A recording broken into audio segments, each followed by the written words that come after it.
Alright, hello and welcome back to the series where I talk about all the games I played in the previous month. The month for this video is May of 2025. A bit late because, work, craziness. You don't care, I don't care. Let's just get right into it. I've started playing Clair Obscure Expedition 33. So far in the bit I've played it, because again, work, craziness, not much time. It has been incredible. Like the music, the visuals, the characters are really fun. A lot of it is just unbelievable. I kind of, I'm mixed on there not being a map because sometimes it's great, just like cool. You're not just like go here, yeah, and walk 40 seconds in a straight line just to get to something cool. There's a lot of fun exploration, but then you get into like this big foresty area, and oh my god, I swear, I must have gone like four different directions where I've left something behind, and I don't know where I am, what I'm doing, if I'm supposed to fight this thing. But so far, it's like a, kind of Mario, Luigi, Paper Mario kind of style combat. You attack, press X at the right time, press a button at the right time, and you either dodge better, attack better. It can be confusing sometimes figuring it out because, like, they'll introduce a jump mechanic later on in the game, but later on, where I am a couple hours in, and then the first boss I fight after that does a jump attack. It's like, okay, obviously I have to jump here, but no. So that can kind of be annoying, but so far, absolutely loving it. It's a great story of a game. I mean, just in game and outside of the game so far. It's just a great little thing. I really appreciate it, and I'm having a lot of fun.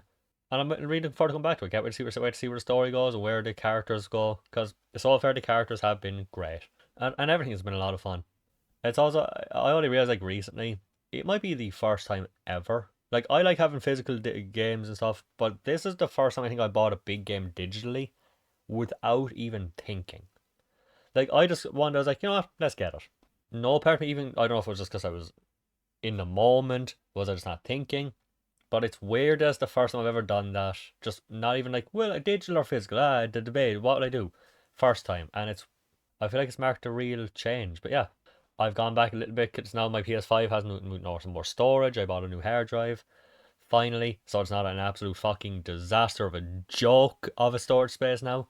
I have 2 terabytes, so I've gotten a few games I have played in the past, and I've gone back to Honkai Star Rail. If same people as Genshin Impact and Xenoblade Zero, but this is a turn-based one, Final Fantasy X kind of inspired looking thing. Well, not inspired, but that's what it reminds me of most. I will say, never play like a few hours of this game and then take a long break, because you will come back like, what the fuck am I doing? The combat is simplistic, but when you go back to it after enough time, it's very confusing. Yeah, fun to be back. I'm enjoying the characters. I'm enjoying bits of it. I'm not sure how much I'll play. We'll see. After thinking about it for genuinely years, but because when I started my PS4 or PS3 actually back in the day, I actually made a UK account. So you know how it is. Some games are only available in this area, some are only in this area, and it's like a very very small amount. So I don't even know how you keep track of it.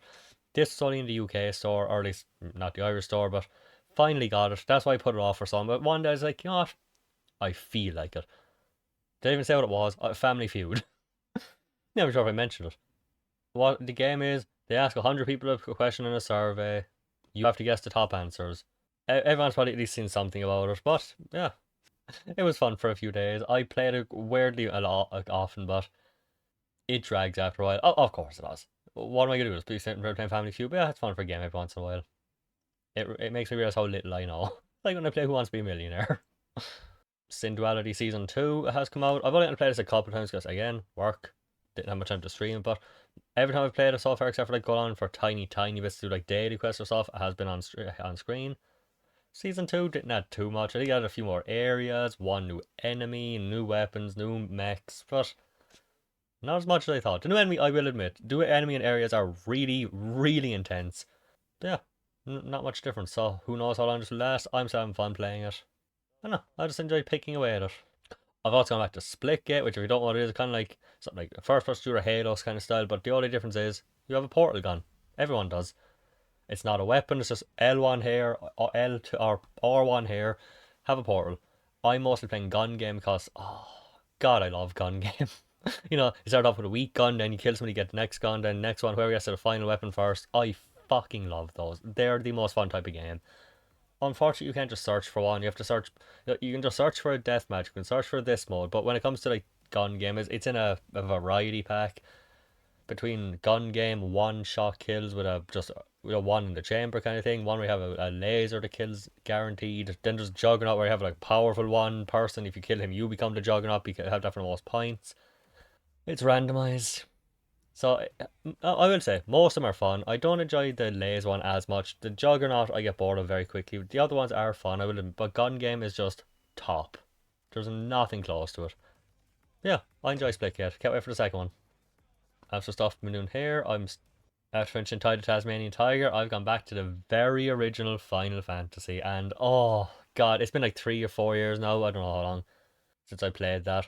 It's what inspired everything I do here. It's what made me start doing all this stuff, which has been fun. So, but yeah, Final Fantasy 1, very original on the NES, primitive, dated, definitely in every meaning of the word, graphically, mechanically, convenience-wise, everything, dated, tedious, but fuck, there's a charm to it that I can't deny. I try to treat it like a rogue, like, you'll go out, you'll kill a few enemies, level up, get some money. Oh, one of my characters died, go back to heal, revive him back, buy a better weapon, buy some better magic, try again, get a bit further. Oh, I'm dead, back we go. And you repeat that for a lot of the game. As you go on, it'll get not easier, but more convenient. You'll have more cures, you'll have more like things like life to revive them, you'll have more places to go, you'll get back to places faster. It's a slow start, it's a tough start. The main thing that kept me from playing this, like, I tried to play this many times, because Final Fantasy is my favourite franchise in the world, so I tried to go back to this many times throughout the years, couldn't do it until the first time I finished a few years ago. And the main reason being for that is, that convenient thing in most any JRPG after like PS1, you're in a shop, you'll see a weapon and have a little arrow pointing up like this will increase your attack by 5. That's pretty much a standard. If it doesn't tell you how much, it will at least have an arrow pointing up to say it's better. If you want to get a weapon in this game, you basically have to check your stats. Okay, my attack is 23. Equip the weapon you just bought.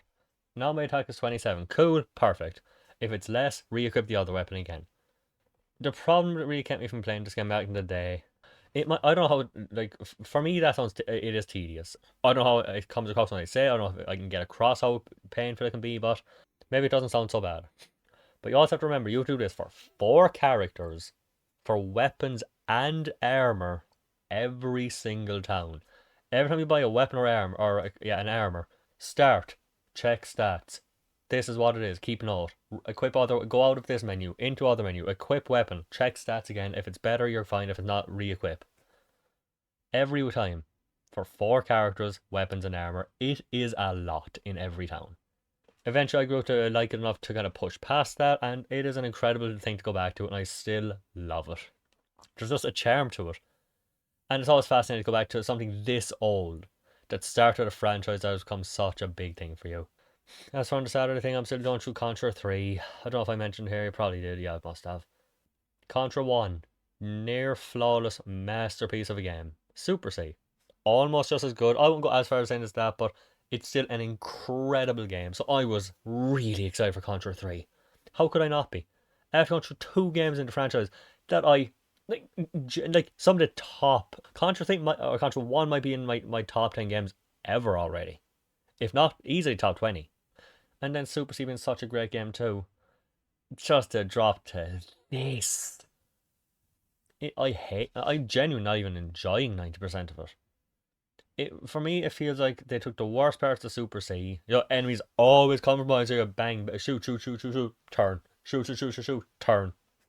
Deaths feel unfair. I feel like there's a lot of things that happen, like it will attack you randomly in a way you cannot predict. Look at this. As far as I can tell, you have to go to the left for a while, then go to the right, so the flame will only hit the left. If I'm wrong, please let me know. But I don't know how else you could dodge this other than getting lucky or knowing what you're doing. So the first time you do this, you're either getting lucky or dying, and I think that's the mark of a shit game. That is the mark of shit, cheap design for me. There's this thing, I still don't know how to dodge it. And it just feels like there's a lot of stuff like that, and it's gotten cinematic in the worst meaning of the word. In level 1 you get to a platform here after killing a mini boss. Wait. Airplane swoops in. The ground is going in flames. Then eventually, fine. Now you're granted the luxury of moving on. Like in level 3, there's a boss. You'll be on the wall, and he just comes in like, if you're not here, boom. If you're not in the right place, you're hit. I don't know how you're supposed to predict it. And then he'll climb, it's a spider thing. He'll start climbing the wall. He'll be like this and go, boom. And then he shoot missiles. But that's just the thing. While he's here, you're just going, wait, wait, shoot missile. Wait, wait, shoot missile. I think the best thing about going through Contra 1 and 2, you could go through at your own pace. You want to stay behind shooting some enemies trying to get some points, or go slow and try to kill this enemy slowly, or just like speed through. It was at your pace. Nothing held you back. You kill the enemy, you move on. Or if you, sometimes you don't have to kill the enemy. In this, you're stuck waiting until the game decides you're allowed to play again. Sometimes just waiting until the game decides you're allowed to move on. And I think that's what really hurts the pace. I hate just being, because you have to go through the first level every time you lose all your lives anyway, no matter what. You're going to go through at least the first level. And you're just stuck with so many things. I think, yeah, come on, I've seen this 50 times. Come on, come on, come on. Bored. It's gotten cinematic in the worst way. That's all I think that's one of the biggest annoyances about it. And the unfair deaths. It just feels like a game that wasn't meant to be Contra. Or at least they weren't going to go with the one-hit kill stuff. And last minute they decided to. Because a lot of it's like, there'll be enemies shooting at you and then the little bullet would come out. Like, how the fuck was I supposed to see that? It just really feels like, it's like they changed a lot last minute but didn't account for some of it. That's how it feels. But yeah, kind of let down. But yeah, that's it for everything I've been playing this month. I think I've got everything. But yeah, hasn't been too much. I'm still playing stuff like I've always been doing. I'm still playing some Fortnite in the background. Like I've been back to like that Four Kings Casino game. I think I mentioned that last time. It's just an online casino. But like you can put in real money, but I don't. You know, it's just like in-game currency. It's basically like MMO casino. But yeah, so everything I played this month. As always, thank you for watching. Let me know what you've been playing, what new stuff you're playing, what you've gone back to, and see you for the next one. Where hopefully things won't be as crazy for me.